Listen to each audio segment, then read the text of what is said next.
Hey, welcome to the Hangar Z Podcast. I'm your host, John Gray. Got a really special announcement today. Actually, a couple announcements to make today. But the most important announcement is the reason behind the recording that we're here to do. And I'll get into what that is here in a minute.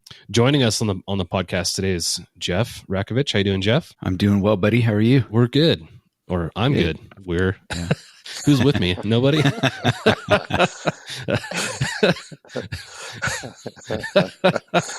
No, I'm good. And we got Jack. Jack, how you doing, sir? Very good. Very good. Good to see you guys. I guess I need to specify. Not just Jack, but Jack Shanley. The Jack. Yeah. Yeah. And we'll get into why you've joined us. We just recorded and released our 100th episode, and that was with Jimmy Hatch. Jack joined us for that conversation, and that was really good. That's one of the things I want to touch on, is just kind of updating some of our listeners on things that have happened to the podcast recently. So we've reached some pretty cool milestones. The first thing I'll touch on is, now we're part of the MHM publishing family, and that's huge for us. I think we've all, over the years, looked at Vertical Valor, all the magazines they publish under the MHM publishing umbrella, and they've always published top quality products. And they've always promoted our industry. And so the fact that we're part of that family now is really cool. Never in a million years did I think that was a possibility when we started, and here we are. So really thankful to work with them, not just to do the podcast with them, but to work collaboratively with the editors within Vertical. So, it'll be cool to talk about stories that they've written, and then also record stories that work in conjunction with their articles. So in theory, you should be able to read an article written by Vertical.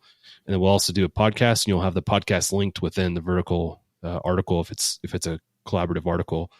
So, intertwining these different media forms together is really cool, between the video, the audio and podcast, and the written side of it.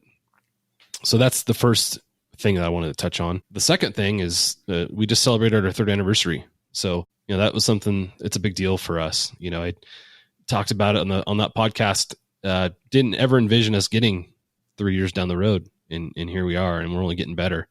And we'll talk about how we're getting better here in a minute. The next thing is, I just touched on it, our 100th episode that we released. That's a big deal for us too. Each one of these episodes, we've had a different guest on from a segment within public safety aviation, and man, pretty much every single one of those guests have remained our friends. So we've got 100 new friends now that are part of our inner circle, and it's just really cool to call people like Jack and Jimmy and Clay and like all these people, Brian Smith, our friends. We see them here and there, but to talk to them and really get to know them through the podcast has been really cool.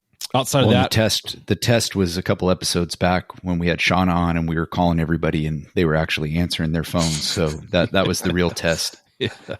Yeah, for sure. And the last piece of news that I'll touch on, and this is kind of what we're looking to do going forward. When we started, we were doing 1 or 2 episodes a month, kind of when we could push it out. Now that we're with Vertical, we're doing 1 a week. That's the minimum. And what we'd like to do is, any episode that's over an hour in length, I want to break that up into 2 segments. And that way the podcast itself is more consumable. I think that's the constant feedback that we've gotten, is some of the episodes are kind of long. So the ones that are broken in half, if I release the first half on Tuesday, in theory, the next part of that segment will be released on Thursday. So try and feed a more constant stream of segments out, consumable information, to promote our industry that way. So hopefully that's helpful and makes what we're doing a little more consistent. And as always, we're looking to improve the quality of the content. So if you have a suggestion for a guest or a topic that you'd like covered, shoot us an email, send us a message on social media. Let us know who you'd like us to interview and some of the topics you'd like considered. So that's kind of some of the highlights of where we're at currently and what we're looking to do going forward. One more thing I will touch on is the YouTube status. In the past, we've taken an effort to release recorded episodes that are short segments. So if we had a 1 hour long podcast, I would take a couple highlights from those YouTube episodes and put those on our YouTube. Now what I'm going to start doing is releasing the full podcast on YouTube. A lot of people requesting that. So here in the next, we're doing it currently, but more of an effort here in the next couple weeks and months to release each episode, the full episode, on YouTube. So having said that, the next piece of information that we're about to drop is the real reason why we're here. We want to welcome Jack Shanley into the Hangar Z family. He's coming on as a host and a co-host with Jeff and I, and we couldn't be more honored to have someone of your caliber join us to represent our industry. So thank you, Jack, and look forward to having you. Well, this is where you add the crowd Yeah, cheering. the crowd. I think I have some. that's Yeah, nice. because me just clapping on my own is not really. Yeah, that's what I'm doing. I'm clapping, guys. let's I'm see if- clapping. Thank you. Oh, that's not it. Oh, that's not it either. That laughter There we might go. be appropriate. As the crowd goes wild. Well, thank you. Thank you both very, very much. I was really surprised when you called and talked to me about that opportunity.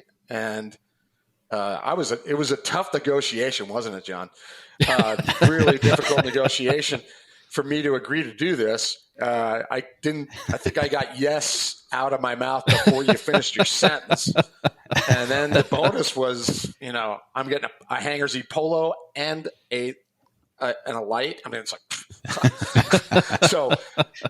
so thank you. We're all joking aside. Boy, I'm humbled and I didn't see that coming. And I really appreciate your faith in bringing me into the family. You guys have done an incredible job, and I'm just thrilled to be a small part of it now. And I will do everything I can to keep this going, the ball rolling in the direction that you guys have done it. And you've done great work, and then we can work together and keep it going. That'd be great. If I can be a small part of that, I'm thrilled. Thank you very much. Yeah, and I can't think of someone who's had a bigger impact in our industry over the years than you. So it only makes sense to bring someone like you in. There's not many people in our industry that have the experience and knowledge that you do, but also not just that, but the ability to communicate with people and explain things in a way that's understandable. And that's what you've done through not only the book that you've written, but the course you teach on suspect containment. So, you've got just this unique ability to communicate with people and tell stories. And that's, what we're doing here. We're promoting our industry through the stories that our guests tell, and just super thankful for the impact you've had in our industry. Well, you're too kind. You're too kind. I really appreciate those words. I do. It keeps me going, and I just I feel funny sometimes about it because there's people that have much more flight time than me, much more experience than me, but yet I'm in this position where I find myself today where I'm looked to for information and stuff. And I'm convinced, I've thought this for years, that it's because of my dad. he's like that. My dad gets along with everybody. He keeps in touch with everybody. He's a good speaker. He never would hesitate to stand in front of a group and talk and share and teach. And I've always had that. Even long before police work. And I think that has helped me get to where I am today with the class, with the book, and now here with the two of you with a great podcast. And I'm excited. Yeah. I'm really, really excited. And because I see a way that I'll be able to contribute here, and I'm going to do that. And to keep that ball rolling, like I said, it's got a great thing here. I was thinking about this last night for the two of you. Is that there's lots of people that I guarantee you there's lots of people that had the idea of, hey, maybe I do a podcast on law enforcement aviation. I thought about it years ago, but I didn't do it. You guys did it. John, you initiated it and got the ball rolling, and you grabbed Jeff, and the two of you did it. And that's what's important. I mean, because I've heard people say, oh, I could write a book. Oh, I could teach a class. Then do it. Do it.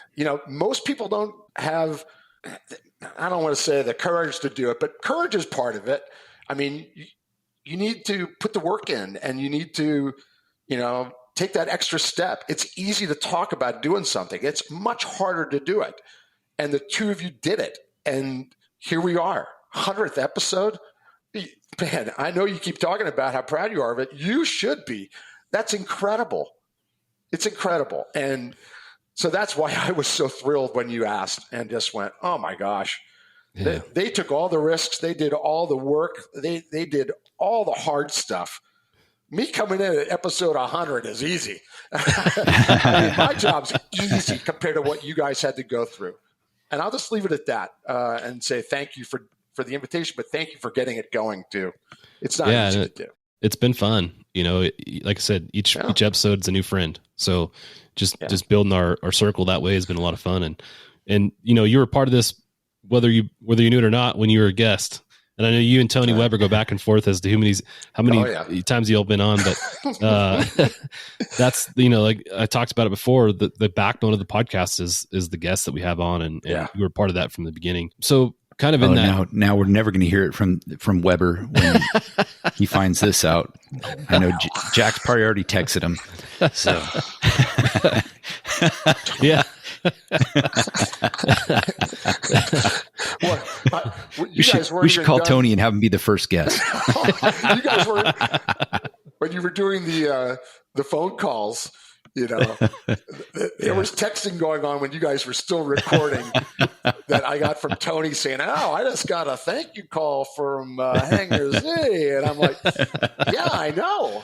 I said, and he goes, "Oh, did they call me before?" You goes, "No, maybe not." I love Tony so much, and I love going back and forth with him, and his friendship and his has been a great thing to all of us. And you guys can appreciate it too, because you know him. And he's just such a great guy, and he's still at it after all these years. And so, but at the same time, hey, Tony, I'm sitting here right now. Well, we talked about episodes a bit ago, and you've been on a couple times. So people probably familiar with you through the podcast, but probably more familiar with you through the courses you taught and all the folks you worked with when you were at LAPD.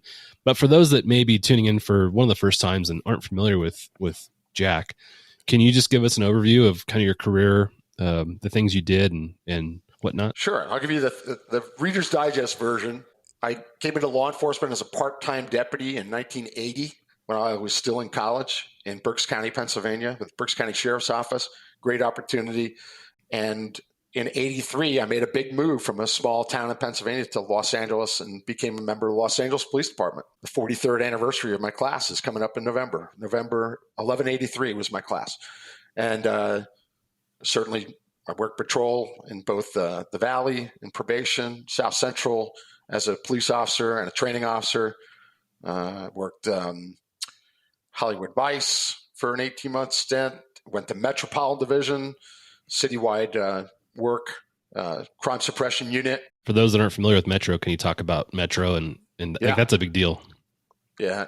Metro, as a matter of fact, next week, I'm going to the 90th anniversary reunion of Metro.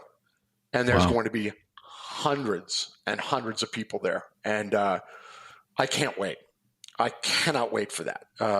Metro is a citywide unit that is basically crime suppression platoons. There's multiple platoons, and there's boy platoon, Charlie platoon, that are crime suppression, and then D platoon is SWAT.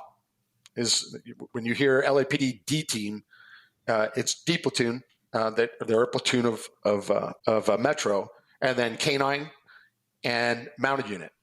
So it's a wide variety of specialized stuff, but it started as crime suppression, and you get amazing experience in going out all over the city and suppressing crime. I mean, it was a hardworking group. Some of the best cops I've ever been around were in that time.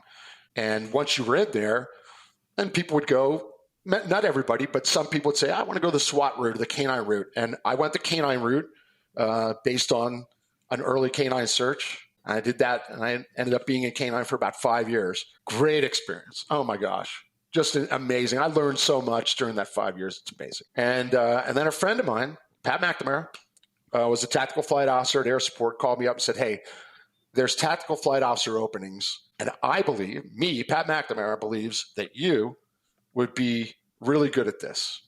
And he said, you're citywide, you're bouncing around all over the city, chasing that dog around and hunting for bad guys, and you can communicate. You could do this job. I went, wow, I never really thought about it a whole lot, and I did. And I jumped in, and I became a tactical flight officer. A couple of years later, I was the chief TFO for a short time, and in 2000, I switched seats to command pilot and finished my career as a command pilot.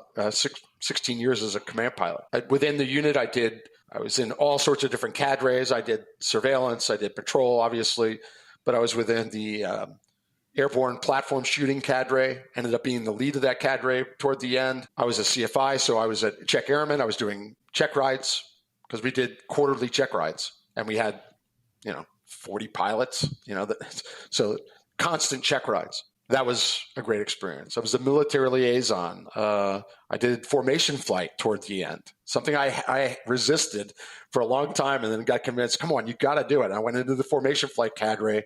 That was a great experience. I learned so much doing that. I wish I had done it sooner. I kick myself for not doing it sooner. Can we pause there for a second? Because I'd like to talk about that.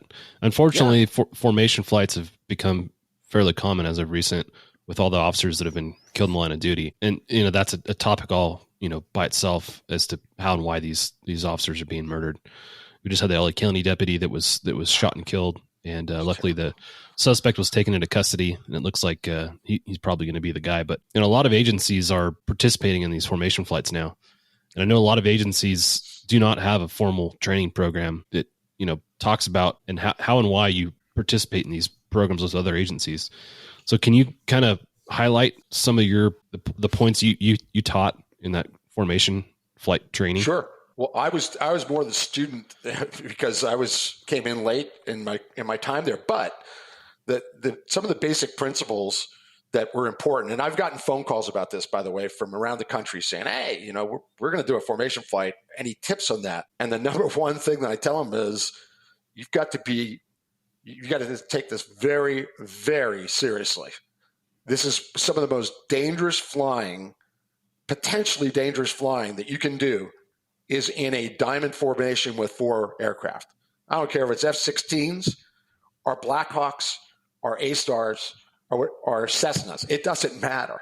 When you're in close proximity and you're flying four aircraft tight. And what I would tell them is it takes practice because it's scary. I remember my first couple of training days. Oh my gosh.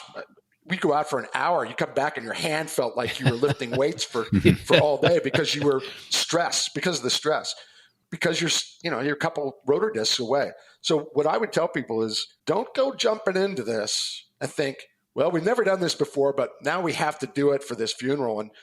And we're going to do it with multi-agencies. And I cautioned people about doing that and said, like we had a rule that we did not do multi-agency things unless it was like in trail or, where we'd widen out, where it was more rotor discs. There was all sorts of guidelines. I don't even know what they are anymore, but we were cautious about that because of the potential catastrophe that's there. Even though you want to do it for the right reasons, there's sometimes you shouldn't do it.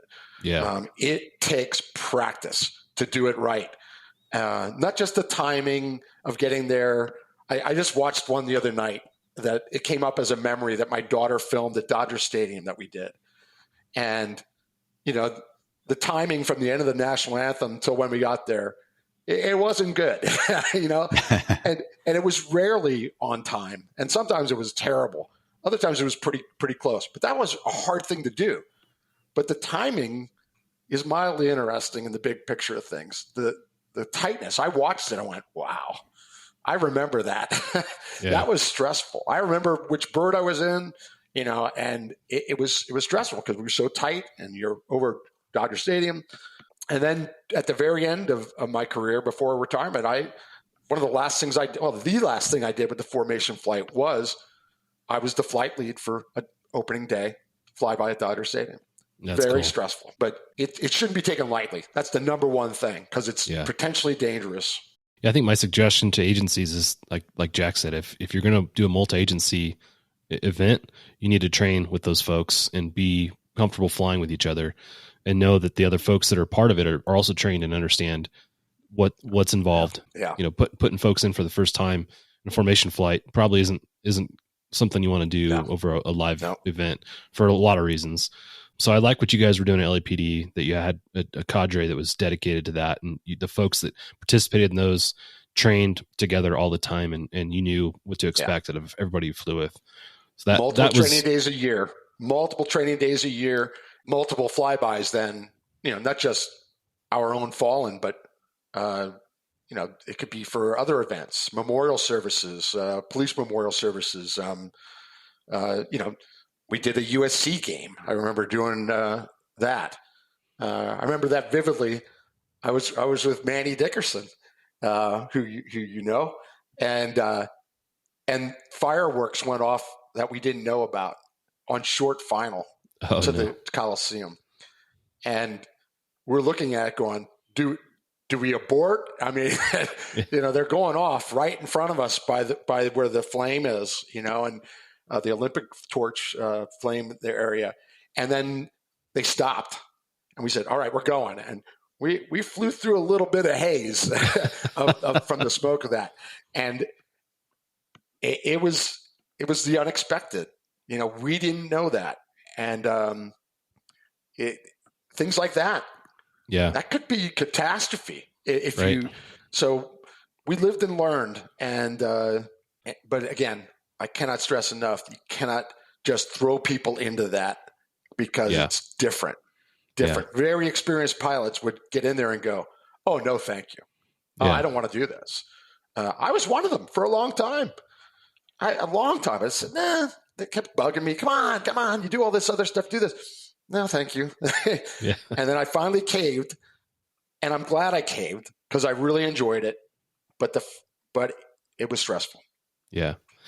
And you look back over all the different types of missions that you participated in as a pilot and a TFO. What was your favorite mission to participate in? Oh, my favorite job at Air Support was training new TFOs. That I loved doing that. I got thrown into that within minutes of getting out of pilot training. I was training TFOs because I had just been the chief TFO. I was very comfortable doing it. I loved doing it. I wanted to do it. But I will also tell you that was the hardest job at Air Support I did. And I did every job there except for I sat in for the chief pilot. I was not the chief pilot. I sat in for them when they were on vacation or out, and I never did the safety officer job. Every other job at Air Support, I did. That was the hardest because you're flying an aircraft, responsible for flying an aircraft, and you're training somebody that knows nothing. I mean, first month people that know nothing. And some of them made the job easy. Some of them made it hard. But that was a hard job, but I enjoyed it. I still look back on that very fondly. Training's kind of been a theme throughout your career. You've made an impact through training on thousands of people's lives, and we talked about that offline. So I'll get into that in a second. But can you talk about the course you developed for those that aren't familiar with it, and what that looks like? It's a class that's now called Apprehending Fleeing Suspects, Suspect Tactics, and Perimeter Containment, and it's basically how to contain, search, and capture criminals who are on the run from law enforcement. That's basically it. And it got developed through pressure from peers that I was flying with as a TFO saying, you have really good success over perimeters and directing canine to where the guy is, and how did you know he was in that yard?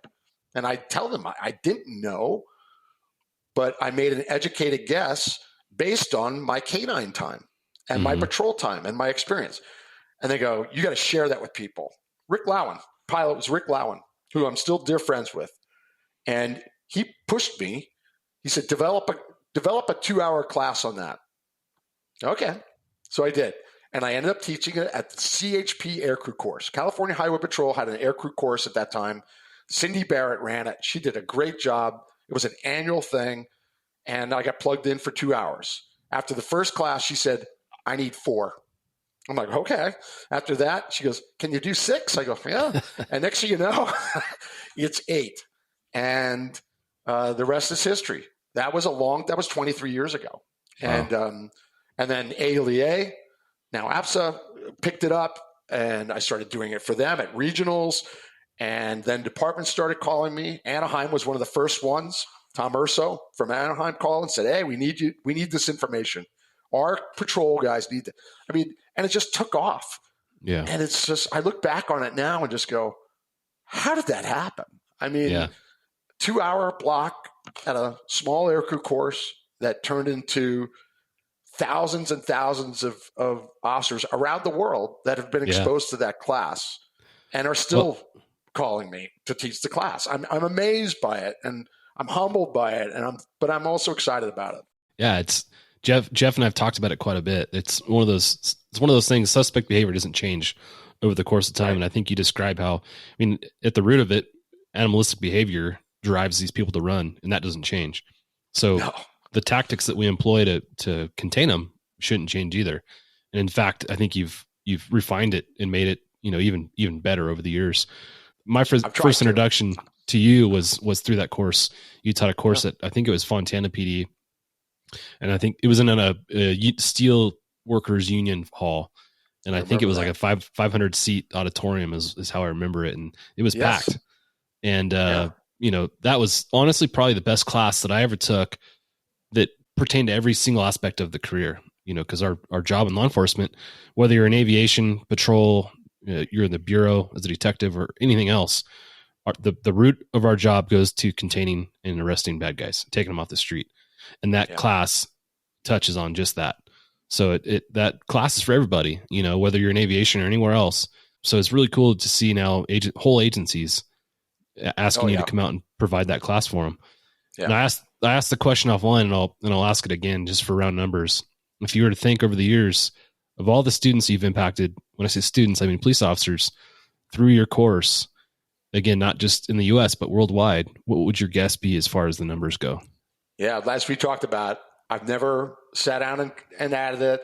I'm going to do it now. I'm going to do it because you got me going, John, because I'm curious, but just thumbnail off the top of my head, it's over 10,000. There's just no doubt in my mind that it's over 10,000. I've had classes of 700 in one class in Redondo Beach at the Performing Arts Center, and I've had classes of 6 upstairs at an AM/PM mini mart for tribal police in Banning, California. I mean, I'm not kidding you. I've seen the whole gamut. I've taught at facilities like Oracle. Wow, I'll never forget that. That was amazing. Santa Clara PD. That was years ago. So I know ALEA alone, I mean, over the years, that was thousands of people. So it's over 10,000, and I'm really thrilled about that. And the fact that people still call, I'm humbled by that. It makes me feel like I did something right to help cops. And I will tell you, it is a unique topic because I didn't get it in the academy. I'll bet you didn't either. Nope. I mean, they talked about maybe foot pursuits for a hot minute, but most of it was on-the-job training. Well, that's hard to learn in on-the-job training in stressful situations. So that's the other reason why the class was developed, because it was a topic that cops, canine, patrol, aviation, supervision, dispatchers, they all do this. Who's teaching them how to do it? Nobody. Yeah. So I filled that void, Yeah. The fact that you include dispatchers in that is huge. There are always, at least in my agency, they were involved in setting perimeters. They may not know the physical layout of the street, but they can look at a map and start directing folks to where they need to go. And so really genius of you to include them in that training. Well, I'd love to take credit for that, but Albuquerque PD, I'll give them full credit. Years ago, one of their deputy chiefs invited me, and he asked, can we bring dispatchers? I'm like, dispatchers? He goes, yeah. I'm like, you know what? That's a good idea. Let's try it. And he goes, I said, absolutely. You bring whoever you want. And we put the dispatchers in, and I made a point of going to all of them afterward and saying, hey, can I talk to you guys for 5 minutes before you leave? And they said, sure. I said, talk to me. Was this worthwhile? I said, I know this isn't need to know, but is it nice to know? And they went, well, I think it's need to know. we learned so much today because we're sitting in a basement, or in a building. We don't see what's happening. We wonder why is it long time periods of time when we're not hearing from anyone. Now we have a better understanding of what's going on out there and what our patrol officers need from us to enhance their safety on these situations. And I went, that's all I need to hear. And ever since, I was just at Tracy PD. Dispatchers were there. I talked to a couple of them at lunchtime and said, what do you think? And they're like, this is helpful. So they're still saying it helps fill a gap in what's going on away from, what they're doing. They're heavily involved in it. They're intimately involved in it, but yet they're not there. So the class fills that void. And more and more, by the way, more and more dispatchers have, maps on computer screens and video for around the city. I was just in Conyers, Georgia, where their dispatchers are heavily involved in looking at cameras, and they can track where their officers are so that if you go in foot pursuit and now we don't hear from you, I can still see where you were or at. So the big dispatchers have come into the fold of training as well. Yeah, a lot of these comm centers that are being built and developed now are super high tech, not only with maps and radios, but like you said, camera feeds and everything else, GPS coordinates for vehicles and officers and all kinds of really useful for information. So, what a great way to utilize those folks is to bring them into the team and help apprehend these guys. The Netherlands is a good example too. Real high tech communication dispatch centers with cameras, license plate readers. They can control the trains. They can control a lot of things, and they work really well with their aviation and their specialized units and their patrol officers. That enhances the crime fighting.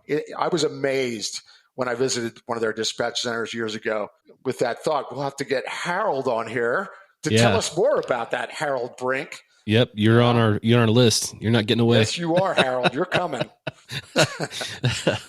Not only did you develop this class, but you wrote the book. And when I say that, when I remember when I wanted to go to aviation, I remember asking folks like, "Hey, what do you recommend? What can I do to make myself a better candidate to get to aviation?" And at the time, there wasn't really a whole lot you could do to prepare yourself for the interview or for the job.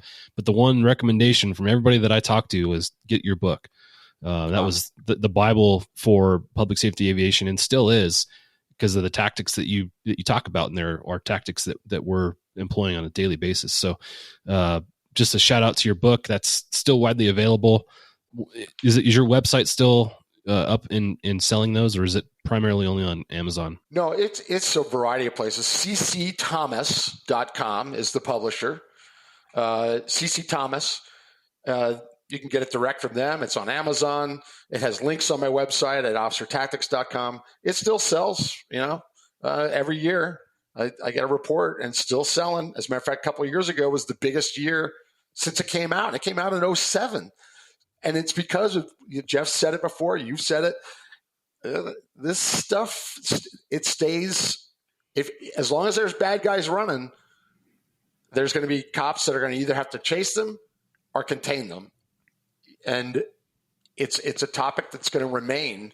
And in some ways, I would say in today's world, it's even more important to understand containment, because there are departments outlawing foot pursuits where it's against policy to even go on foot pursuit. I don't agree with that. But at the same time, I think it should be a choice based on criteria that I cover in the class and in the book. But with that said, well, now what are you going to do? You still want to catch these guys. You can't just let them go. Contain them. Search for them under controlled conditions, with aviation, with drones, with canines, with SWAT, with patrol, whoever's going to do it. But you got to contain them first or you can't catch them. Yeah. And that takes some knowledge and some practice and some experience. And that's what I tried to get out there to the masses as best I could as one cop, trying to help out on this topic. Yeah, I love how humble you are. I'm just a normal guy. Yeah. But, again, going back to how many people you've impacted over the years and how many criminals you've helped contain because of the course you taught. So, all that to say, we're beyond thankful and we're humbled that you join us to to continue to promote the public safety aviation community and law enforcement aviation in particular. Look forward to all the content that we're going to collaborate on and put out, with you on the podcast. And man, it's just really cool. Jeff, before we move on, I just want to hit on that, what Jack was just talking about. And we said it before, but a lot of times, like, people write books and over time it becomes, somewhat irrelevant, but what you're talking about is human nature. It's animal instincts, really, when it comes down to suspect tactics. So that's never going to change. And the way we contain them is really never going to change either. So, that's why your book, was written in 2007 and it's still just as timely today as it was, almost 20 years ago, is because that's never going to change. So again, we were talking earlier about writing books or, putting out a podcast and stuff. And that's what I really love about this podcast medium is that I'm way too lazy to write a book, but, B is if depending on what you write it on, you're going to have to come out with new editions or, sequels or whatever. I don't know if that's what they call it in book world, but you can see how dumb I am.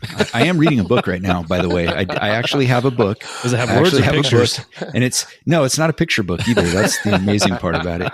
It's actually a really good book about common sense leadership and how toxic leadership destroys and stuff. It's a really good book. Oh, good. Yeah. That's what I do, a little light reading at night before I go to bed on toxic leadership and how to avoid it. And then you don't sleep. Right. Yeah. No. So no, it's a really good book. I think all leaders, no matter what profession, it's based, and it's actually a case study on the Pat Tillman friendly fire incident in Afghanistan is where this all stems from, and how toxic leadership,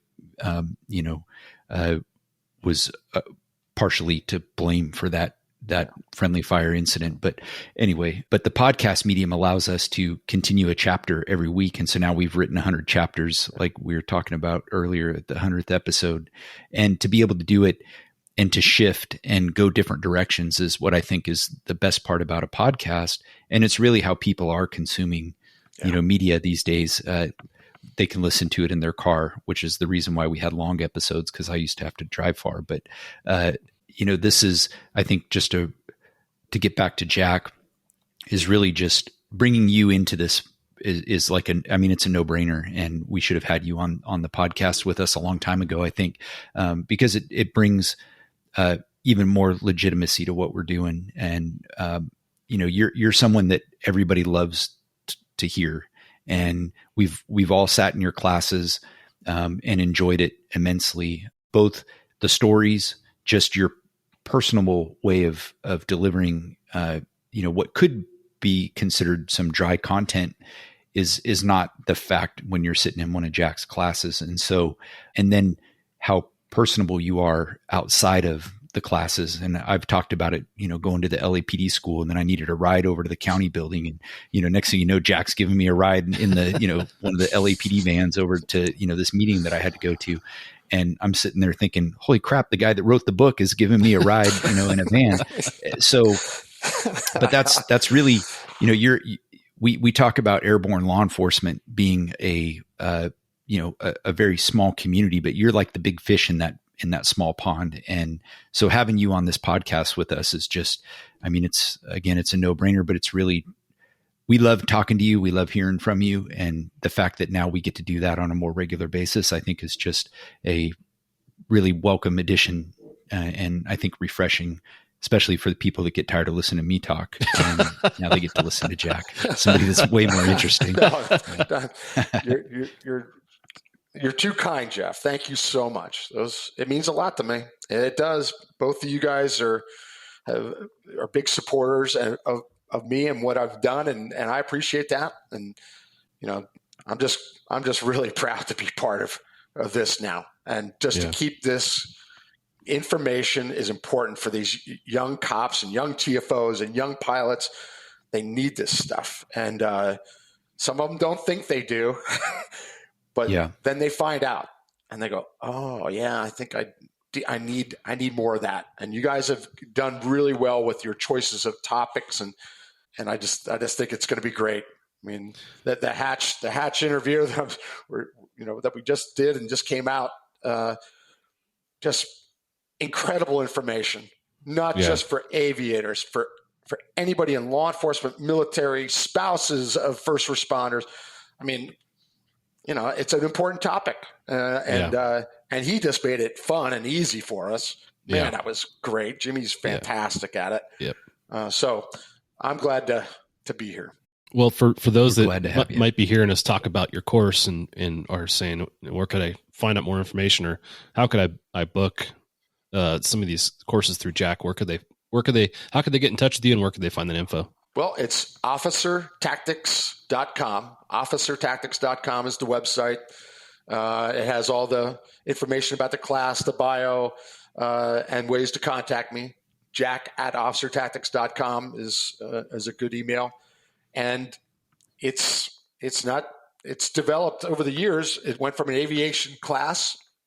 It turned into a canine class and turned into a patrol class many, many years ago. And now I get calls from all three of those entities about it. And now UAS people, the drone folks, they're eating it up, as they should. It's the same. The UAS stuff is big. So it's still out there. That's the way to contact me. I still love doing it. And if the calls keep coming, I'll keep doing it. When the calls go away, I'll go away with the class. But I love doing it. Well, thank you for doing that, and thank you for all the stuff you do for our industry. I told you earlier I was going to save a hot seat question for the end, and I've done that. Okay. It's not real difficult, but being that you've been a mentor to so many, I thought it was fitting to ask you, who's your greatest rotorcraft mentor? Oh boy, that is a really tough one. That is a very difficult one because there's so many aspects within the aviation, like TFO side versus pilot side. Wow. You're really putting me on the spot with this one because so many people had an influence on me, but I will tell you that there were some that stood out. Pat McNamara, he was a really, really good TFO. George Gonzalez, that's a good example. TFO wise, I would say he had a big influence on me. I worked under him for a long time. I mean, I dealt with him, and same with Pat. All those TFOs at that time, when I was in K9 in the 90s, I worked with those guys every night. I listened to them. I knew who the good ones were, and who the ones that were okay were. There were just some that were phenomenal at it. George was one of those. So I would say George on that side. Piloting, Pat was the one that pushed me again. He pushed me, said, you can do it. You can do it.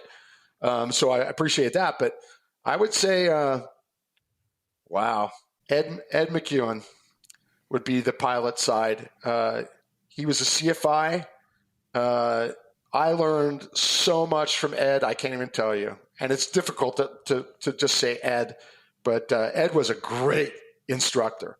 Calm, cool, never got rattled. Hey, try this again, I mean, just easy. And I drew off of that in my CFI world and to instruct pilots and to teach them how to fly because Ed was gifted at it. He was gifted at it. He passed away due to cancer soon after retirement. It's terrible. I still pains me and many, many, many others, but I would say Ed. Yeah. That was a hard one, John. Yeah. That was a really hard one. It's so much easier when you say Airwolf or Blue Thunder. It's like, come on. That was hard. The hard thing about that is there's, like you said, there's a bunch of people that lend into your life or lead into your life over the course of the years. So it's hard to isolate them. You don't want to leave anybody out, but it's interesting to hear, some of those people that are influential in your career. So again, Jack, thank you. We look forward to all the fun stories to come. I want to change gears because there's potentially another announcement that is going to come out, and I'll kind of hand this over to Jeff to go forward from here. All right. Well, first of all, that was part of the reason why I just ran out of the room on a phone call. I'm probably not allowed to say who it is yet, but if you follow me on Facebook or Instagram, I've already made the announcement and announced who it is, but and we've alluded to it a few episodes back talking about the year of yes. But anyway, I have accepted a position as a pilot for a major, I'm going to use the Clay Lacey descriptor of a major state police agency in the state of Tennessee as a pilot for them, law enforcement pilot. So yeah. Thank you. Congrats. Thanks, Jack. And it's been a while coming. I do have to say, we've talked about it on here before, is how important networking is. And this is a direct result of networking. It's also a direct result of the podcast. And this kind of started getting the ball rolling at HAI in Atlanta. You weren't there to supervise me, John, and I went off the reservation. But no, just kidding. But I was shoveling snow. It's through. Yeah. It's through. Honestly, it's through the podcast is the way this came about. Meeting some people, both listeners and through mutual connections, and so I'm really excited. I start Monday, as a matter of fact, and they just needed some last minute documents that popped up that they needed copies of, so I had to run off and shoot those over to them real quick. But yeah. So I'm super excited about it. I feel like, since you retired earlier this year, to keep some street cred, somebody in this podcast has to still be in the law enforcement game full time. So I jumped on the grenade here, but no, yeah, I'm jealous. So more to come. Yeah. But now that I'm going to be a little busy for the next at least several weeks, if not a little bit longer. It's great to have Jack here, and he can, pick up my dead weight and, which is fill my shoes, which are pretty small, but, anyway, but no, it's exciting, and I'm looking forward to it. When I left California and left law enforcement, I felt like, it was a good move. Going to Air Evac has been, and I posted about it on Facebook and whatnot. I really, over the last 3 years, have really come to love the med crews that I flew with. They're just the most amazing people. And so it was a good transition for me to get out here and get used to, really, honestly, what the biggest change was the weather, and getting used to the weather patterns and stuff here in Tennessee. So it was a great transition. I just absolutely adore the med crews that I flew with and got to work with every day.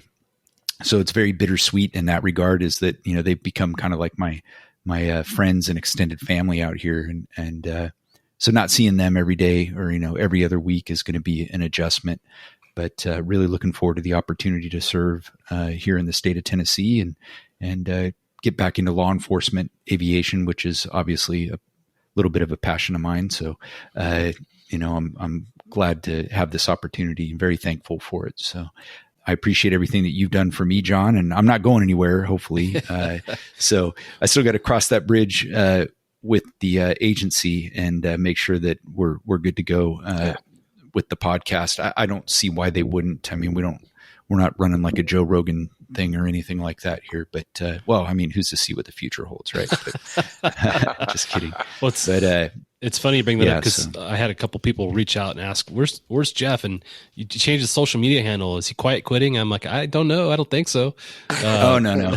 No, so my social media was public, and I had to change it to private just to, protect myself, obviously. So I went dark on social media, but no, I'm still there. I just changed the handle, and I locked it down. So if you're in, you're in. If you're not, well, then send me a request and I'll send it to my people. But no, I just figured I'd probably better lock it down. I don't post anything controversial. Obviously, I post silly pictures of vegetables that my wife tries to scare me with, thinking it's a snake or something. But that was a good one. Yeah. Yeah. I thought it was a snake, just so you know. When I first glanced at it. Yeah. Well, congratulations. Yeah, that's huge. Thank you, guys. I appreciate it. You bring such a unique dynamic to the podcast. You've got experience in so many different facets of aviation, from the military to the mechanic side to EMS and law enforcement aviation. not many people have that breadth of knowledge and experience. So it's been really, really cool to bring you along, and the momentum you've given the podcast has been huge. So thank you, Jeff, for that. And congratulations. And if I hope I almost said the agency. If your agency, that's what editing's for. If I need to make a phone call, I'll talk to him. You just, we'll make sure. But again, looking forward to building on what we have going with you and Jack, and being part of the overall MHM publishing family. Vertical Valor is just going to elevate even to a new height. So that's the last thing I want to touch on. But real quick before I go there, I want to go back to you, Jack. This isn't your first experience being a part of MHM and Vertical. You've written multiple times, multiple articles for Vertical 911 at the time. So pretty cool that you're back. How many different articles did you write for them over the years? That's a good question. That's a question I'm going to have to ask Mike. But it's over a dozen over the years.